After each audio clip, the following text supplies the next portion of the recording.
طيب الله أوقاتكم بكل خير. نشرة الأخبار من فضائية إريتريا، معكم فيها شهاب الراية والمستهل بأهم وأبرز ما جاء فيها. وفد إريتريا عالي المستوى يسلم رسالة من فخامة الرئيس إلى قادة السودان. إصابات جديدة بفيروس كورونا اليوم الأربعاء. برامج فعالة لتنمية الثروة الحيوانية ومشتقاتها في الإقليم الجنوبي. تركيا تتهم مقاتلات يونانية باستفزاز سفينة أبحاث علمية. أمريكا وكندا تتعهد بتحقيق صافي انبعاثات صفرية بحلول عام 2050. وخبيرة أممية تتهم إيران بالكذب بشأن إسقاطها الطائرة الأوكرانية. مرحبا بكم. سلم وفد إريتريا عالي المستوى والمكون من معالي وزير الشؤون الخارجية السيد عثمان صالح ومستشار فخامة الرئيس السيد يماني قبرآب سلم اليوم 24 من فبراير في العاصمة السودانية الخرطوم رسالة من فخامة الرئيس السياس أفورقي إلى رئيس مجلس السيادة السوداني الفريق عبد الفتاح البرهان ورئيس الوزراء عبد الله حمدوك تتعلق بعلاقة السودان وإثيوبيا. وشدد فخامته في رسالته على تجاوز الدولتين خلافاتهما بسبل أخوية وتجاوزها بضبط النفس. من جانبهما أشاد كل من رئيس مجلس السيادة السوداني الفريق عبد الفتاح البرهان ورئيس الوزراء عبد الله حمدوك بالمبادرات الإريترية البناءة، وأكدا نية السودان السليمة لإنهاء التحديات الراهنة بطرق سلمية وتطوير علاقة متينة مع إثيوبيا والعمل للتعاون الإقليمي.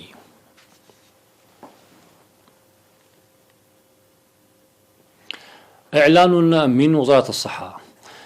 أعلنت وزارة الصحة بأن الفحوصات المخبرية التي أجريت اليوم 24 من فبراير في مراكز العزل في أقاليم الجنوب والقاش بركة والأوسط أكدت إصابة 16 مواطن بفيروس كورونا، وأصيب 13 في العاصمة أسمرة واثنان في أم حجر بالقاش بركة وإصابة واحدة في عدقيح بالإقليم الجنوبي. في غضون ذلك شفي 14 مصاب كورونا في إقليمي عنسبة والأوسط بعد تلقيهم الرعاية الصحية في المستشفيات. وبهذا بلغ مجمل عدد الإصابات بفيروس كورونا في البلاد حتى الآن 2789 شفي منها 2173 ووفاة 7 مرضى، ولا يزال 609 مصاب يتلقى الرعاية الصحية. وزارة الصحة 24 من فبراير 2021.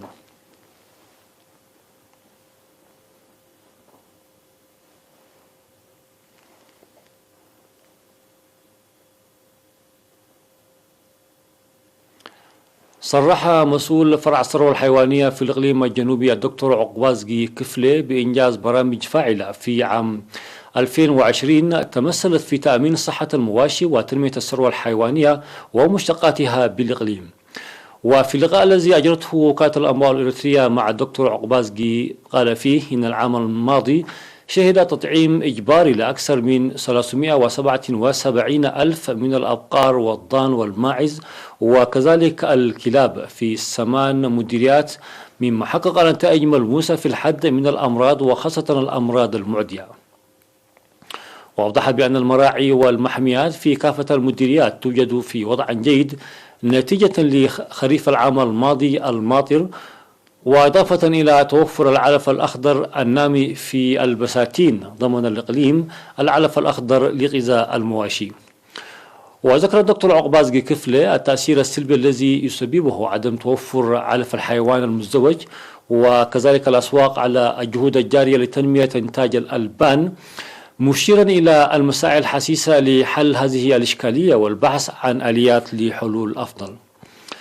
وأشار الدكتور عقبازقي كفلة فيما يتعلق بتربية الدواجن إلى توزيع أكثر من 226 ألف فرخة ل 9600 مزارع في 16 مديرية بالإقليم، موضحا استمرارية البرنامج الذي وجد إقبالا كبيرا لدى المزارعين. كما تحدث عن ارتفاع إنتاج العسل بنسبة 100% مقارنة بعام 2019، وذلك نتيجة لتعزيز الاستثمار الضخم الجاري في هذا القطاع، مشيدا بدعم الإدارات للناشطين في تربية المناحل. وقال الدكتور عقباز الكفلي إنه ورغم فعالية الأعمال الجارية بالتعاون مع وزارة الصحة للحد من الأمراض الحيوانية وخاصة الأمراض المتنقلة من الحيوان إلى الإنسان، إلا أنه ولمزيد من الإنجازات يجب عدم تناول الألبان غير المبصرة وضرورة تطعيم الكلاب ومتابعتها جيدا. وتشير مستندات فرع الثروة الحيوانية إلى وجود 664 ألف من الأبقار والضان والماعز في الإقليم الجنوبي.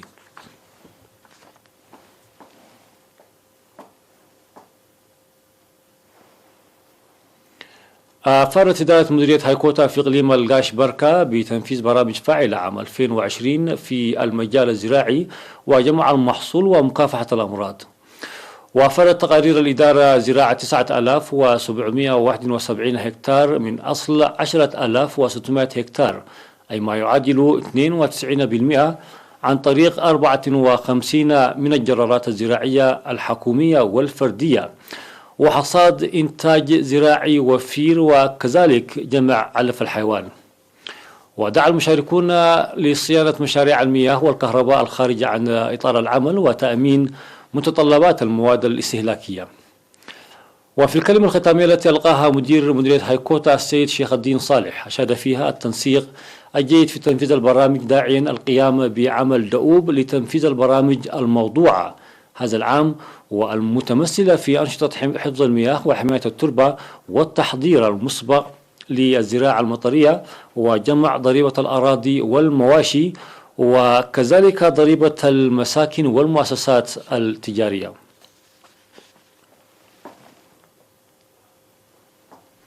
تشهد منطقتي طبامعو وعد حوشة في مديرية دار النفحي بالإقليم الأوسط أعمال تحضيرية لبناء سدين صغيرين بكلفة تبلغ 6 مليون نقفة، وذلك لحل إشكالية مياه الشرب والسقي وتنفيذ برامج تنموية زراعية عبر تنظيم أنشطة نفير جماهيرية.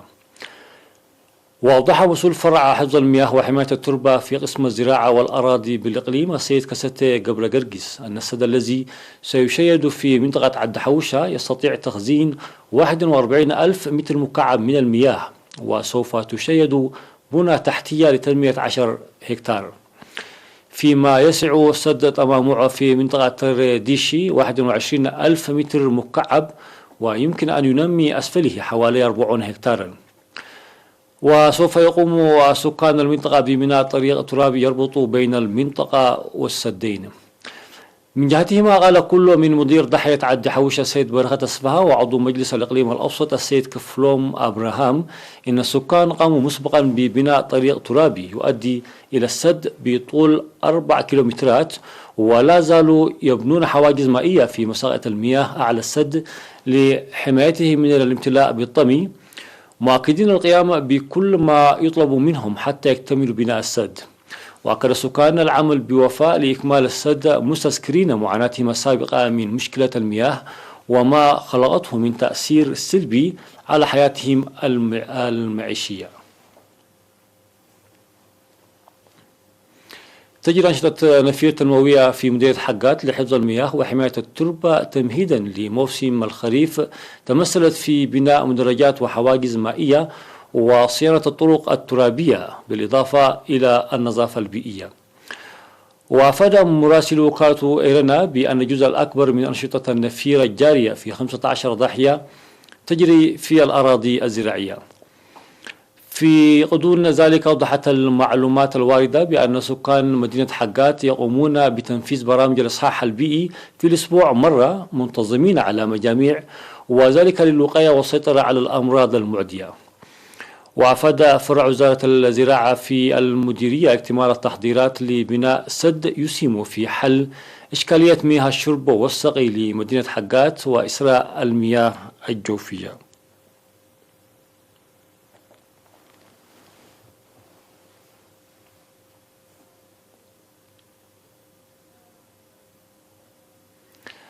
مشاهدينا الأفاضل، فاصل قصير ثم الأنباء على الصعيد العالمي.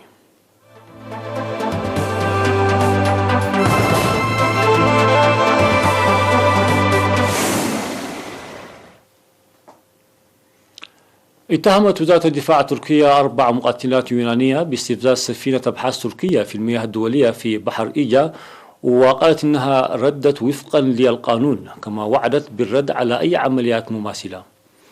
ونقلت مصادر في وزارة الدفاع التركية أن 4 مقاتلات يونانية استفزت سفينة أبحاث تركية في المياه الدولية في بحر إيجا، وأطلقت على ارتفاع 1000 متر بالونات حرارية على بعد ميلين من السفينة. وقال وزير الدفاع التركي خلوصي أكار إن عملية الاستفزاز التي قامت بها مقاتلات يونانية ضد سفينة أبحاث تركية هي واحدة من سلسلة المضايقات التي تقوم بها اليونان بكسرها، وإن بلاده ردت على هذه العملية وفق القواعد المتبعة. وأشار أكار إلى أن العمل الذي تقوم به السفينة التركية هو دراسة هيدروغرافية بحتة متعلقة بالزلازل، وهو عمل قام به اليونانيون من قبل، معتبرا أن الاستفزاز أثناء القيام بعمل بحثي وعلمي لا يليق بعلاقات حسن الجوار. وأكد وزير الدفاع التركي أن موقف بلاده وقراراتها والخطوات التي ستتخذها حيال هذه التحرشات واضحة، وأنه يجب ألا يساور الشك أو القلق أحدا حيال ذلك.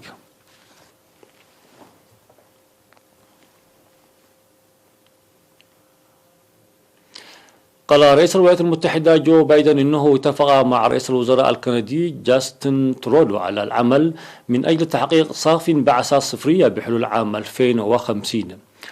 وقال بايدن في خطاب ألقاه بعد اجتماع ثنائي مع الزعيم الكندي إنهم بصدد إطلاق اجتماع وزاري رفيع المستوى بشأن الطموح المناخي وموائمة السياسات والأهداف لتحقيق صافي انبعاثات صفرية بحلول عام 2050. وسيستضيف المبعوث الأمريكي الخاص بتغير المناخ جون كيري ونظيره الكندي وزير البيئة جوناثان ويلكنسون الجهود الوزارية. تأتي الشراكة بعد أن ألقى بايدن تصريحا رئيسيا لخط أنابيب، والذي كان سينقل 830 ألف برميل يوميا من الخام الثقيل كثيف الكربون من ألبرتا الكندية إلى نيبراسكا في الولايات المتحدة. وقال مسؤول أمريكي إن جيران أمريكا الشمالية سوف يتعاونون بشأن موائمة السياسات ويهدفون إلى الإعلان عن أهداف جديدة لخفض الانبعاثات بموجب اتفاقية باريس للمناخ لعام 2030 بحلول 22 من أبريل، وهو اليوم الذي ستستضيف فيه الولايات المتحدة قمة قادة المناخ. اتهمت خبيرة في الأمم المتحدة إيران بإطلاق أكاذيب بشأن أخطاء ارتكبت في يناير من العام الماضي أدت إلى إسقاط طائرة مدنية أوكرانية قرب طهران بصاروخين، وذلك خلال فترة من التوتر الشديد مع الولايات المتحدة. ونددت المقررة الأممية الخاصة المعنية بالقتل خارج نطاق القانون والإعدام التعسفي أنيس كالامار أثناء تقديمها أمام وسائل الإعلام خلاصات تحقيقها حول هذه القضية، نددت بتناقضات عدة. وقرر الجيش الإيراني في 11 من يناير من العام الماضي أنه أسقط عن طريق الخطأ قبل 3 أيام من ذلك طائرة بوينغ 737 تابعة للخطوط الجوية الأوكرانية بعد إقلاعها من طهران متوجهة إلى كييف. وقتل 176 شخصا كانوا على متن الطائرة، معظمهم إيرانيون وكنديون، وعدد كبير منهم يحمل الجنسيتين. وأعلنت إيران في أواخر العام الماضي دفع 150 ألف دولار لكل عائلة من عائلات الضحايا.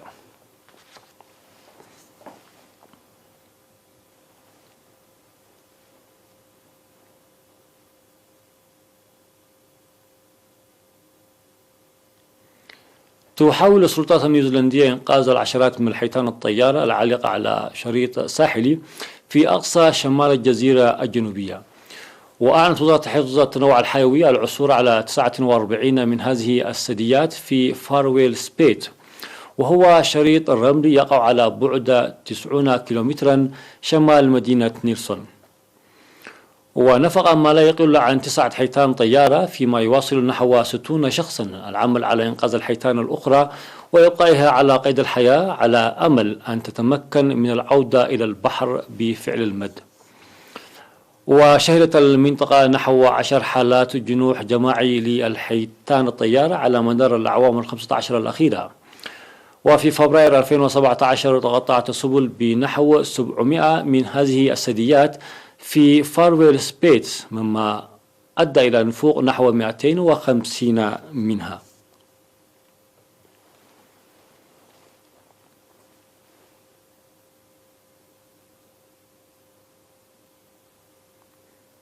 نهاية النشرة، شكرا لكم على حسن المتابعة.